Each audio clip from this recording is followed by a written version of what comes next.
Election act और election rules के पीछे हो जाओ।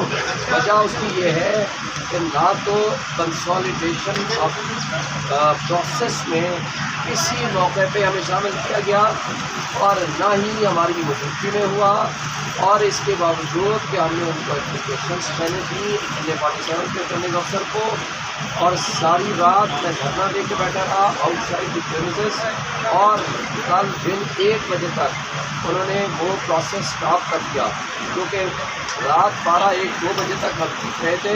उन्होंने बाहर स्क्रीन लगाई हुई थी, उस स्क्रीन के ऊपर हमने देखा, हम वो फॉर्म 45 हमारे पास आया, हमने अपने दफ्तर में उसका पूरा सेक्रेट बनाया, उसको टेबुलेशन करते गए, कंसोलिडेट करते गए। उस स्क्रीन के ऊपर हमने देखा कि जो हमारे हक में वोट थे अकॉर्डिंग टू फॉर्म 45 वो तब्दील करके बदल कर दिया जा रहा है, और जो उनके वाले कम वोट थे वो हमारे खाते में डाले जा रहे हैं। हम इमीडिएटली पहुँचे और आरओ के साथ और मुश्किल मुलाकात करने में कामयाब हुए। उस मुलाकात में उन्होंने हमें कंसोलिडेशन वाले कमरे में नहीं जाने दिया, हमें कोई प्रोसेस में नहीं शामिल होने दिया, और धमकी दी 1 घंटे के अंदर कि जनाब या तो आप चले जाएं वरना हम आपको ज़बरदस्ती बाहर निकाल देंगे। मैं उनके दफ्तर में बैठा कि मेरा ये हक है, बुनियादी हक है कि मैं प्रोसेस ऑफ कंसोलिडेशन मेरी मौजूदगी में होनी चाहिए, ये लॉ कहता है। उन्होंने उस कमरे में, उन्होंने कहा जी अच्छा हम आते हैं, वो अपने उस कमरे में चले गए जहाँ कंसोलिडेशन हो रही थी, वो जाकर कमरा लॉक कर दिया, और मैं वहाँ बैठ के फिर वापस आ गया, और प्रीमिसेस के बाहर सारी रात में बैठा रहा, कल सारा दिन बैठा रहा, और 1 बजे के करीब उन्होंने ये फॉर्म 45 जारी 47 जारी किया।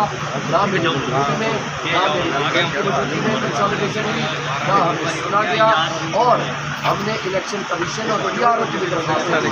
इलेक्शन कमीशन ने आखिरकार की दरख्वास्त मुनासिब है, इसमें इनकी लीडर्स को रिड्रेस किया जाए। 2 एप्लीकेशन क्या चीज़ है यार, ऑडियो चाहिए। टोटल पोलिंग स्टेशन थे, सुनने वाले टोटल पोलिंग स्टेशन थे 387 मेरे हल्के के, NA 47 के टोटल पोलिंग स्टेशन थे 387। रिजल्ट जो हमें ऑफिशियल अथेंटिक ओरिजिनल फॉर्म में मिला, बाकी एक कॉपी है, अभी उसको एक को शामिल नहीं किया। 386 386 जो पोलिंग स्टेशन है उसका अकॉर्डिंग टू फॉर्म 45 रिजल्ट हमें मिला, एक को हम अभी शामिल नहीं किया। ये रिजल्ट बनता है 99.74%, और इसका जो मुझे वोट पड़े हैं एक पोलिंग स्टेशन के अलावा, उसमें भी हम जीते हैं, यानी इसमें 500-700 वोट बढ़ जाएगा। हम जो वोट मैं ले रहा हूँ 1,04,351 1,04,351 मेरे मत के मुकाबले जो तारिक फजल ले रहे हैं अकॉर्डिंग टू फॉर्म 45, जो कि सबको यही जारी हुआ विदाउट ऑब्जेक्शन। ये एक बात ध्यान में रहे, ना PMLN ने ना किसी और पार्टी ने इसके ऊपर ऑब्जेक्शन फाइल किया। उनको मिले हैं 51,253। अच्छा जी, और मुस्तफा